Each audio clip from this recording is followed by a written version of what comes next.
दोस्तों, आपका बंटी भाग 5। सवेरे चिड़ियों की चहचहाट से ही बंटी की नींद उछटी। आंखें बंद किए कि ही उसने करवट बदली। बिस्तर के अनछुए हिस्से की नमी भरी ठंडक सारे शरीर में एक फरहरी सी दौड़ाती हुई उससे ऊपर से नीचे तक ताजगी से भर गई।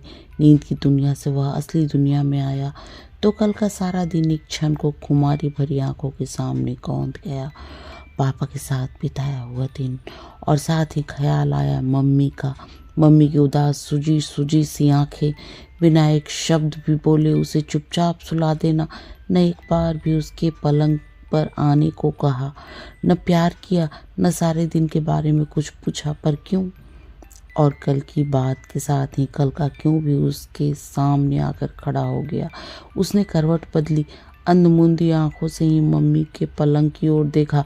पलंग खाली था तो मम्मी उठकर चली गई। एक बोझ जैसे उस पर से उतर गया, वरना मम्मी के सामने वह कैसे आंखें खोलता। कल वापस लौटने के बाद से बराबर ही लग रहा था जैसे उससे कुछ गुनाह हो गया, कुछ गलत हो गया। नहीं भेजना था तो मम्मी मना कर देती। इतना नाराज होने और रोने की क्या ज़रूरत थी। अब वो भीतर जाएगा तो अभी भी मम्मी उससे नहीं बोलेगी। मम्मी नहीं बोलेगी तो कैसा रहेगा। अब इम्तिहान भी तो शुरू होने वाला है, कौन पढ़ाएगा उसे। एकाएक बंटी का मन रोने को हो गया। वो उठा, देखता हूँ कैसे नहीं बोलेगी। मैं क्या कर सकता था, पापा ने जो बुलाया था। कमरे में घुसते ही नज़र पापा की दी हुई चीज़ों पर पड़ी। एक बार इच्छा हुई मैकेनो को खोल कर देखे, पर नहीं, अभी नहीं। वह दबे पैरों गया और सब चीज़ें उठाकर सोफे के पीछे रख दी। मम्मी कॉलेज जाएगी तब खोलेगा, उसकी तो आज छुट्टी है। फिर दौड़कर वह पीछे वाले आंगन में आया, जैसे सीधा बाहर से ही आ रहा हो। मम्मी अखबार पढ़ रही है, दरवाजे की ओर पीठ है, इसलिए चेहरा नहीं दिखाई दे रहा। अच्छा ही है। हमेशा की तरह बंटी गया और पीठ पर लद गले में झूल गया। उठ गए? मम्मी ने उसको अलग करते हुए पूछा, पर बंटी पीठ पर लदा रहा। अपनी तरफ से वो पूरी तरह सुलह कर लेना चाहता था। अब मम्मी को एक मिनट के लिए भी नाराज नहीं रहने देगा, दुखी भी नहीं रहने देगा। मम्मी नहीं चाहेगी तो वह कभी कभी कहीं नहीं जाएगा, कुछ भी नहीं करेगा। जा ब्रश करके आ बेटा, फूफी दूध गर्म कर रही है। लगा स्वर हमेशा की तरह मुलायम ही था। बंटी हल्के से आश्वस्त हुआ और दौड़ता हुआ बाथरूम की ओर चला गया। लौटा तो मेज पर मम्मी की चाय और उसका दूध रखा हुआ था। मम्मी अखबार पढ़ने के साथ साथ चाय पी रही थी। वह आया तो उसका दूध उसके सामने रख दिया, उसके टोस्ट पर मक्खन लगा दिया। मम्मी जैसे भीतर से हिम्मत जुटाकर बंटी बोला, अखबार पर नज़र गड़ाए गड़ाए ही मम्मी ने पूछा। बंटी को लगा जैसे मम्मी उससे नज़र नहीं मिला रही, आंखें शायद अभी सूजी हुई है। मम्मी क्या बहुत तकलीफ में है? बंटी भीतर ही भीतर मम्मी के दुख से कातर होने लगा। मम्मी तुम मुझसे गुस्सा हो? उसकी आवाज़ रुआसी सी हो गई। मम्मी ने अखबार हटाकर भरपूर नज़रों से उसकी ओर देखा और देखती ही रही। बंटी को लगा मम्मी की आंखें, मम्मी का चेहरा जैसे पिघल कर एकदम नरम नरम हो गया। पागल कहीं का, किसने कहा मैं तुझसे नाराज हूँ? और आंखों में वही प्यार उमड़ आया, माँ वाला प्यार। बंटी का मन हुआ दूध टोस्ट रखकर मम्मी के गले से लिपट जाए, पर वह हिला नहीं। बस मम्मी की आंखों के उस लाड को रोम रोम में महसूस करता बैठा रहा। लगा मन पर बहुत बड़ा बोझ था वो उतर गया। मम्मी फिर अखबार पढ़ने लगी। धीरे धीरे उनके चेहरे पर फिर वही उदासी फैल गई। मम्मी उदास होती है तो सारा घर कैसा उदास हो जाता है। कमरे कमरे कमरे की हर चीज, हमेशा बकर बकर करने वाली फूफी भी जाने कैसे कैसे हो जाती है। बंटी बोले तो किससे बोले, करे तो क्या करे। तभी आंखों के सामने मैकेनो का एक पूरा डिब्बा घूम गया। नहीं, अभी बिल्कुल नहीं। मम्मी ने हीरालाल को बुलाकर कहा, हीरालाल आज हम कॉलेज नहीं आ पाएंगे, मिसेस कौशिक से कहना जरा देख लेंगी। जी बहुत अच्छा सरकार। हीरालाल ने सलाम ठोका और चला गया। मम्मी को तैयार होता देख बंटी ने पूछा, तुम कहाँ जा रही हो? एक क्षण को बिंदी लगाती हुई मम्मी का हाथ झांका तहाँ रुक गया। माथे पर बल पड़े, चेहरे पर एक अजीब सी उलझन आई। फिर धीरे में से बोली, जरा काम से बाहर जाना है। पापा ने 10 बजे मम्मी को मिलने के लिए कहा था। पर कहाँ? मम्मी पापा के पास जा रही है। तो उसे क्यों नहीं ले जा रही? पूछ ले। तुम पापा के पास जा रही हो मम्मी? मम्मी फिर एक क्षण को रुकी, फिर थोड़ी सख्त आवाज में कहा, कहाँ ना काम से जा रही हूँ। न ले जाना चाहती है तो ना ले जाए, झूठ क्यों बोलती है? कल उसके सामने ही तो पापा ने कहा था कि 10 बजे पहुंच जाना। मत बताओ, मेरा क्या आ जाता है। सपेरे मन में जो एक अपराध बोध था, भय था, वो धीरे धीरे गुस्से में बदलने लगा। अच्छा है, कोई कुछ मत बताओ, मेरा क्या जाता है। मैं भी अपनी कोई बात नहीं बताऊंगा। इम्तिहान होगा तो यह भी नहीं बताऊंगा कि कैसा करके आया हूँ, तब पता लगेगा। बात करके मम्मी चली गई। बंटी ने मुड़कर देखा भी नहीं, मम्मी के पास भी नहीं गया। हालांकि मन में बराबर उम्मीद थी कि जाते जाते एक बार मम्मी जरूर बुलाएगी, कुछ कहेगी, पर मम्मी चली गई। दूर होती घोड़े के घुंघरू की आवाज़ से ही बंटी ने जाना कि मम्मी का तांगा चला गया।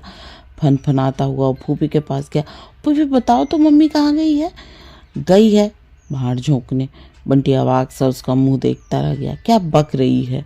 हम कहते हैं तुम यहाँ से चले जाओ बंटी भैया, हमारे तन बदन में आग लगी हुई है। इस वक्त बहू को ले जाकर थाना कचहरी में खड़ा करेंगे, मर्दानगी दिखाएंगे। अरे हाथ पकड़कर निभाने की मर्दानगी जिनमें नहीं होती, वैसे ही मर्दानगी दिखाते हैं। अनबन किसमें नहीं होती, तो क्या ब्याही औरतों को यूं छोड़ दिया जाता है? तब से तुम बकर बकर किए जा रही हो। बताती क्यों नहीं मम्मी कहाँ गई है? हमें नहीं मालूम कहाँ गई है, पूछ लिया होता ना आप ही। तुम हमारे सामने से क्यों नहीं चले जाते हो? नहीं, हम 4 बात अभी तुम्हें भी सुना देंगे, समझे? हैं? सुना देंगे? बड़ी आई है सुनाने वाली। कोई मत बताओ मुझे कि क्या बात है। गुस्से से भनना आता हुआ बंटी कमरे में आया। ब्याही औरत छोड़ने की बात का अर्थ तो फिर भी उसकी समझ में आ गया था, पर थाना कचहरी की क्या बात है? एकाएक चाचा की कुछ बातें मन में उभरी। ये सब चाचा का ही चलाया हुआ चक्कर है। वकील हैं तो यही सब करेंगे। थाना कचहरी में मम्मी को पुलिस ने ही रख लिया तो एक अजीब सी दहशत उसके मन में भरने लगी। सब कुछ जान लेने की आतुरता और कुछ भी न जान पा सकने की विवशता से बंटी को रोना आ गया। मैं भी पापा के खिलौने से खेलूंगा, जरूर खेलूंगा। जिनको गुस्सा होना हो ही गुस्सा। बंटी ने सोफे के पीछे से सब चीजें निकाली और मैकनों का डिब्बा निकाल कर बैठ गया। अच्छा है, मम्मी आकर देखे, चलकर नाश्ता कर लो अब ये फूफी भी रोकर आई है। अच्छा है, सब रो, खूब रो, पर उसे कुछ मत बताना। वो होता ही कौन है किसी का। मेज पर दूध दलिया और एक कटा सेव रखा हुआ है। देखते ही बंटी फिर भभक उठा। फिर वही दूध दलिया, मैं नहीं खाता रोज रोज सड़ा दलिया। और गुस्से में आकर बंटी ने दूध दलिए की कटोरी उछाल दी। झन्ने की आवाज कमरे में गूंजती हुई सारे घर में फैल गई। अजीबोगरीब किस्म की नक से बनाता हुआ दलिया सारे कमरे में यहाँ से वहां तक बिखर गया। पूरी तरह तैयार होने के बावजूद एक क्षण को बंटी जैसे अपने किए पर सहम गया। फेंको, खूब फेंको, सारी चीजें उठाकर फेंक दो। आखिर तुम किसी से कम हो या तो एक बहूजी है जो तुम्हारे पीछे जान हलकान किए रहती हैं। नहीं तो चुप कर, बंटी पूरी ताकत लगाकर चीखा। चुप करे वो जिसके जीभ नहीं है। आने दो मम्मी को, यूं पड़ा रहने दूंगी ये सारा दलिया। देखो तो तुम्हारे कारनामे, अभी तो तुम्हारे हाल है तो बड़े होकर पता नहीं क्या सुख दोगे अपनी महतारी को। बंटी ने अपनी बंदूक उठाई और फूफी को यूं ही बगता छोड़कर बगीचे में आकर धनाधन दागने लगा। ठाए ठाए पेड़ पर बैठे कौवे और चिड़िया उड़ गए और चारों ओर कुछ भी समझ में न आने वाली आवाज़ों का शोर फैल गया। कमरे के एक कोने में मम्मी खड़ी है, दूसरी ओर फूफी और बंटी, बीच में दलिया फैला पड़ा है। एक और को कटोरी लुढ़की पड़ी है। बंटी चुप, जमीन में आंखें गड़ाए पत्थर की तरह खड़ा है। बंटी, आवाज में न सख्ती न नरमी, जैसे कोई बटन दबा दिया हो, और आवाज निकल गई। बंटी टस से मस नहीं हुआ, जहाँ का तहाँ पत्थर का बना खड़ा रहा। उसने एक बार आंख तक उठाकर नहीं देखा। जमीन पर नजरें टिकाए टिकाए ही उसने जान लिया कि मम्मी चलकर उसके पास आ रही हैं। क्षणांश को हसक पका गया। कहीं आते ही एक चाटा नहीं जड़ दे। ठीक है, खा लेगा वह चाटा भी, मारे तो सही। अब यहाँ कुछ भी हो सकता है। हमेशा मम्मी के गुस्से से या डांट से बचाने वाली फूफी अगर बकर बकर करके शिकायत कर सकती है तो मम्मी भी मार सकती है। बंटी फिर भी चुप, न सुन नहीं रहा। मैं क्या कह रही हूँ? और मम्मी का हाथ बंटी की पीठ सहलाने लगा। इस अप्रत्याशित स्नेह के लिए तो बंटी बिल्कुल तैयार नहीं था, पर मिला तो जैसे वह एकाएक पिघल गया। इतनी देर का गुस्सा, खींच, दुख और भी जाने क्या क्या जमा हुआ था मन में, सब आंखों के रास्ते बह निकलने को अकुलाने लगा। रोज रोज दलिया बनाकर रख देती है, हमसे नहीं खाया जाता, सवेरे से गंदी गंदी बातें बक रही है, तुम इसे कुछ नहीं कहती, पूछो तो इससे क्या क्या कह रही थी। और बंटी का गला भींच गया। मम्मी ने जैसे बड़े प्यार से उसे अपने से सटाया। बंटी एकदम फूट पड़ा और फिर रोता ही रहा, रोते रोते जैसे हिचकियां बंद गईं। जब कल इसने कह दिया था कि दलिया अब इसे अच्छा नहीं लगता, तब तुमने आज फिर क्यों बनाया फूफी? तुम इसका इतना ही ख्याल नहीं रख सकती? मत चढ़ाओ सिर बहू जी, हम अभी से कह देते हैं, नहीं फिर आप ही दुखी होगी। तुम गई हो तब से ऐसे ही गंदी गंदी बातें कर रही है, और भी बहुत गंदी गंदी बातें। मम्मी ने उसके आंसू पोंछे तो आने के बाद पहली बार उसने भरपूर नज़र से मम्मी को देखा और उसकी रोई रोई आंखें मम्मी के चेहरे पर जैसे चिपक गई। तभी ख्याल आया, मम्मी थाना कचहरी से लौटी है, वहाँ मम्मी के साथ क्या हुआ? और ख़राब काम करने पर भी प्यार करने वाली मम्मी के लिए उसके अपने मन में ढेर सारा प्यार भर गया। लगता है मम्मी बहुत परेशान है, शायद दुखी भी। मम्मी बाथरूम में गई तो वह कमरे में आ गया। पलंग पर फैला हुआ मैकेनो उसने जल्दी से समेटा और सोफे के पीछे छुपा दिया। अब वो मम्मी को बिल्कुल भी दुखी नहीं करेगा। मम्मी शायद फिर सिर में भी पानी डालकर आई है। उसने जूड़ा खोला और गीले बालों की एक ढीली सी चोटी बना ली। बंटी छिपी छिपी नज़रों से देख रहा है उनका चेहरा, उनके हाव भाव, उनका हर काम, और अपने हिसाब से सब कुछ समझने की कोशिश कर रहा है। बाहर बहुत तेज़ गर्मी थी, माथे में जैसे गर्मी चढ़ गई। मम्मी ने कहा और पलंग पर सीधे लेटकर अब बाँह आंखों पर रख ली। मम्मी का आधे से ज़्यादा चेहरा ढक गया। मम्मी शायद नहीं चाहती कि बंटी उसका चेहरा देखे। कल से ही तो कितनी उदास है मम्मी, और मम्मी की उदासी से बंटी खुद भीतर भीतर कहीं बड़ा उदास और दुखी हो गया है। क्या करे मम्मी के लिए? वह सारे घर में एक चक्कर लगाया पर कुछ भी तो समझ में नहीं आया। लौटकर फिर कमरे में आया, मम्मी वैसे ही लेटी हैं। दबे पाँव उसने सोफे के पीछे से पापा का दिया सामान निकाला और धीरे से अलमारी खोलकर उसमें बंद कर दिया। अब एकाएक ख्याल आया, मम्मी ने फिर शिकंजी बनाकर मम्मी के लिए ले आऊं। वो दौड़ा दौड़ा गया। नहीं, फूफी से वो बिल्कुल बात नहीं करेगा, उस पर सवेरे से भूत चढ़ा हुआ है। अपने हाथ से शिकंजी बना लेगा। जाने कैसे फुर्ती आ गई है उसके हाथों में। स्टूल पर चढ़कर चीनी उतारी, नींबू काटा, बर्फ निकाली। फूफी कैसे देख रही है उसकी तरफ? बोलो तो सही अब कुछ। मम्मी सारी मिठास को घोल कर उसने धीरे से पुकारा। मम्मी चुप। क्या सो गई? नहीं, शायद रो रही है। वो गौर से देखने लगा, कहीं से बदन थिरक रहा, पर नहीं, मम्मी एकदम निस्पंद लेटी थी। मम्मी ये लो शिकंजी, मैं बनाकर लाया हूँ। और उसने एक हाथ से खींचकर उनका हाथ हटा दिया। बंद आंखें और ऐसा कातर चेहरा कि बंटी भीतर तक पिघल गया। क्या हो गया मम्मी को? मम्मी शिकंजी पियो ना, बड़े अनुरोध भरे स्वर में उसने कहा, पर अंत तक आते आते उसका अपना स्वर जैसे बिखर गया। मम्मी उठी, उसके हाथ से गिलास लेकर बोली, तू बना कर लाया है शिकंजी मम्मी के लिए, मेरा राजा बेटा। और बंटी को इस तरह एकटक देखने लगी कि उनकी आंखों में पानी छलछला आया। उन्होंने एक घूंट में गिलास खाली करके नीचे सरका दिया और बंटी को अपने पास खींचकर दोनों गालों पर एक एक किस्सू दिया। बंटी जैसे निहाल हो गया। मन हुआ वो भी मम्मी के गले में बाहें डालकर खूब प्यार करे। अब मम्मी जरूर उसे अपने पास लिटाएगी और सारी बातें बताएगी। जो बच्चा माथे में गर्मी चढ़ जाने पर अपने हाथ से शिकंजी बनाकर ला सकता है, वो मम्मी की और बात नहीं समझ सकता। पर मम्मी ने इतना ही कहा, जो भी तुझे पसंद हो फूफी से कहकर बनवा ले और खा ले बेटा, मैं थोड़ा सोऊंगी। मम्मी लेट गई और बंटी वहीं खड़ा रह गया, अपमानित सा, उपेक्षित सा। मम्मी उसे बताती क्यों नहीं कि क्या हुआ है। दोपहर में बारिश हुई थी और नहाया धोया लॉन बड़ा ताज़ा ताज़ा लग रहा था। आज क्यारियों को सींचने की क्या ज़रूरत है। बंटी माली के साथ साथ पौधे के पास उगाई घास को उखाड़ उखाड़ कर फेंक रहा है। लॉन के एक सिर पे बैठी मम्मी को रह रह कर देख लेता है।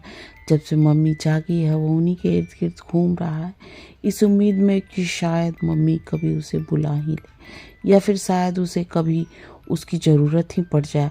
वो आज टीटू के यहाँ भी नहीं गया, न टीटू को ही यहाँ बुलाया। होगा टीटू समझदार, पर क्या वह यह समझ सकता है कि आज का दिन हल्ला गुल्ला करने वाला नहीं है। वो तो केवल बंटी ही समझता है कि उसके घर में कुछ बड़ी बात है। मम्मी बहुत उदास है, इसलिए उसे भी उदास रहना चाहिए। आज क्या खेल कूद हो सकता है यहाँ पास? घास उखाड़ते उखाड़ते वे दोनों मम्मी के पास जा पहुँचे। उसी कोने में बंटी ने कुछ दिनों पहले आम की गुठलियाँ बोई थी, जो अब एक दो बारिश के बाद छोटे छोटे पौधे के रूप में फूट आई थी। बंटी रोज उन्हें देखता और प्रसन्न हो। आज उनमें और दो चार नई पत्तियां फूटी हुई थी। बंटी ने बड़े दुलार से तांबाई रंग के उन कोपलों को छुआ, नरम नरम मुलायम मुलायम। फिर सारी पत्तियों को गिना। माली दादा, अच्छा बताओ तो कितने दिनों में यह पौधा बन जाएगा, बड़ा पेड़ जिसमें आम लगने लगे? माली ने अपना झुर्रियों वाला चेहरा ऊपर को उठाया, फिर अपनी गिजगिजी सी आंखों से मिचमिचाते हुए बोला, हमारे बंटी भैया बच्चे तो उनका पौधा भी बच्चा। बंटी भैया जब जवान होंगे तो पौधा पेड़ हो जाएगा। फिर बंटी भैया का ब्याह होगा, बहुरिया आएगी, बाल बच्चे होंगे तो पेड़ में भी बौर फूटेगा, कोयल कूकेगी, आम लटकेंगे। बंटी भैया के ब्याह में इसी आम की बंदर मार बांधूंगा, समझे? फिर मम्मी की ओर देखकर बोला, सुन रही है बहू जी, बहुत बड़ी बख्शीश लूंगा बंटी भैया के ब्याह में।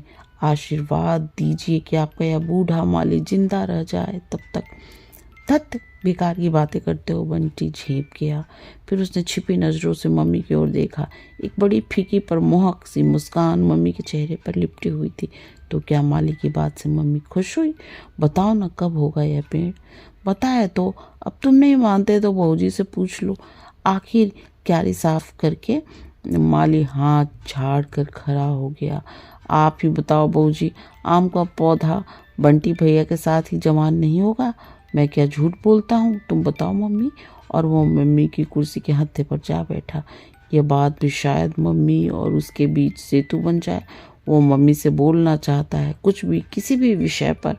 मम्मी जो भी कहे वह सुनेगा, पर मम्मी कहे तो। आम के पेड़ को बहुत साल लगते हैं बेटे, शायद 10 साल। बाप रे, 10 साल! बहुत ही जल्दी दूसरी बात नहीं पूछेगा तो मम्मी चुप हो जाएगी और उसे जैसे कोई बात ही समझ नहीं आ रही है।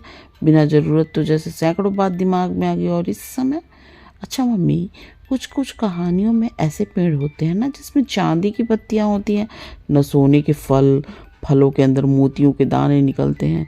ऐसे पेड़ हम नहीं उगा सकते? नहीं रे, वे सब तो कहानियों की बातें होती हैं। पर अगर ऐसा होता नहीं है तो कहानी में कैसे आ जाता है? कहानी तो आदमी ही बनाता है। जिस चीज़ को आदमी ने कभी देखा ही नहीं, वो बात उसके दिमाग में आती ही कैसे है फिर? जरूर कभी ऐसा रहा होगा। पता नहीं बंटी ने ऐसा क्या कह दिया कि मम्मी एकटक उसका चेहरा देखने लगी और छलछलाई आंखों ने उनके चेहरे की उदासी को और गहरा दिया। ऐसा नहीं होता, मैंने कुछ गलत कहा है मम्मी? बंटी ने इस तरह कहा जैसे कोई अपराध हो गया हो उससे। होता होगा, मुझे नहीं मालूम। और बात का सूत्र फिर टूट गया। बात को जोड़ने के प्रयत्न में बंटी का अपना मन जैसे कहीं से बिखरता जा रहा है। रात को हाथ मुंह धोकर, नाइट सूट पहनकर, बिना एक बार भी नहीं किए दूध पीकर एकदम राजा बेटा बना हुआ वो मम्मी के पास आया। लेकिन मम्मी ने फिर भी उसे अपने पास सोने के लिए नहीं कहा। थोड़ी देर वह इस प्रतीक्षा में खड़ा रहा, फिर बिना कहे कि वह मम्मी के बगल पलंग पर बगल में लेट गया। मन हुआ मम्मी के तिल पर धीरे धीरे उंगली फेरे, उनके गले में बाहें डाल दे, पर आज जैसे उससे कुछ भी करते नहीं बन रहा था। बस सवेरे से वह टुकुर टुकुर मम्मी को ही देखता रहा है और प्रतीक्षा करता रहा है कि अब कुछ भी हो, अब कुछ हो। होना क्या है यह शायद उसे भी नहीं मालूम था, पर फिर भी जैसे कुछ होने की उसने हर क्षण प्रतीक्षा जरूर की है। बंटी, एकाएक मम्मी ने उसकी ओर करवट करके बहुत धीमी आवाज़ में कहा, और अनायास ही उसने उनकी उंगलियां उसके बालों को सहलाने लगी। मम्मी ने कहा भी था, मेरा तेरा माँ कहना मुझे बहुत प्यारा लगता है। कल पापा के साथ क्या क्या किया बेटा?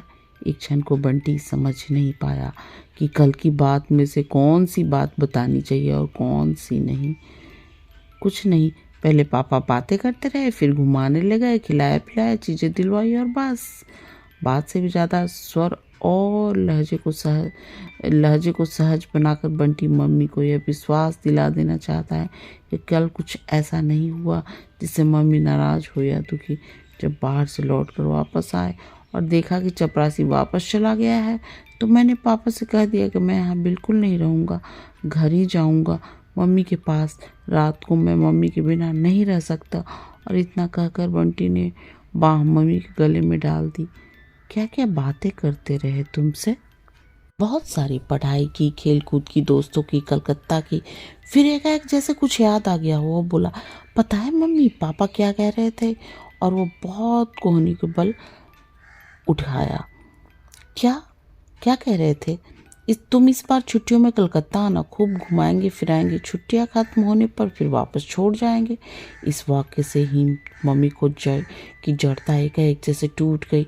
अपने चेहरे पर गड़ी हुई नज़रों के तीखेपन को बंटी भीतर तक महसूस किया। अब इस बात से वह सचमुच मम्मी को जीत लेगा, उसकी सारी नाराज़गी दूर कर देगा। मम्मी पहले ही पूछती तो वो सब बता देता, बिना कुछ जाने पूछे। बेकार ही सवेरे से नाराज घूम रही है। अब जाने सारी बात और देखे उसकी समझदारी। फिर तूने क्या कहा? मैं क्या कहता, मना कर दिया। कह दिया कि मैं तो बिना मम्मी के कहीं जाता ही नहीं। बंटी एकाएक उत्साह में आ गया। वो तो मम्मी जान ले कि पापा के बुलाने से उनके पास हो आया तो क्या, वह बेटा तो मम्मी का ही है। अच्छा किया। मम्मी का स्वर भींगा हुआ और आवाज़ रूंधी हुई सी थी। तो क्यों जाऊंगा अकेला? तो मैं कभी जा ही नहीं सकता। बंटी बेटा तू मेरे पास ही रहना। और उसके बाद बाल सहलाती हुई मम्मी फिर जैसे अपने में ही खो गई। तो मम्मी को यह डर है कि पापा उसे अपने साथ ले जाएंगे, इसलिए शायद सवेरे से ही नाराज़ थी। पर पापा उसे क्यों ले जाएंगे भला? वो तो शुरू से ही मम्मी के पास रहा है। कैसी लड़ाई है यह मम्मी पापा की? तभी मन में एक बात टकराई। याद आया, एक बार उसकी और टीटू की लड़ाई हो गई थी। धुआंधार, घूसे, मुक्के, मार पीट सभी कुछ हुआ था। फूफी ने बीच बचाव करके टीटू को उसके घर भेज दिया था। वो रोता हुआ चला गया था। और थोड़ी देर बाद शन्नो भी आई थी। बंटी टीटू की सारी चीज़ें दे दो, वो आप तुमसे कभी नहीं बोलेगा। पक्की कुट्टी कर ली है उसने। कर ली है तो कर ले, हमारी भी पक्की कुट्टी है। उसने कहा पहले हमारी चीज़ें दे जाएगा, फिर अपनी ले जाएगा। हमें नहीं चाहिए सड़ी सड़ी चीज़ें। घमंडी कटखना कहीं का। और फिर दोनों ने अपनी अपनी चीज़ें वापस ले ली थी, एक दूसरे को लौटा दी थी। घंटे भर के भीतर सारे हिसाब किताब साफ कर लिए थे। लड़ाई में शायद ऐसा ही होता है। पर वह किसी की चीज़ है क्या? है तो किसकी? मम्मी की या पापा की? नहीं, वो मम्मी का है। मम्मी के ही तो पास रहता है। पापा उसे प्यार करते हैं, वो भी पापा से प्यार करता है। पापा उसे अच्छे भी लगते हैं, पर पापा उसे लेना क्यों चाहते हैं? लेकिन पापा लड़े तो नहीं। उसने मना किया कि मैं वहाँ नहीं जाऊँगा, नहीं रहूँगा, घर जाऊँगा, तो चुपचाप यहाँ छोड़ गए। यहाँ तो दोनों बिल्कुल नहीं लड़े। मम्मी पापा की लड़ाई शायद ऐसी ही होती होगी, चुपचाप वाली। कहीं ऐसा तो नहीं कि सवेरे पापा ने मम्मी को बुलाकर कुछ कहा और इसलिए मम्मी इतनी उदास हो।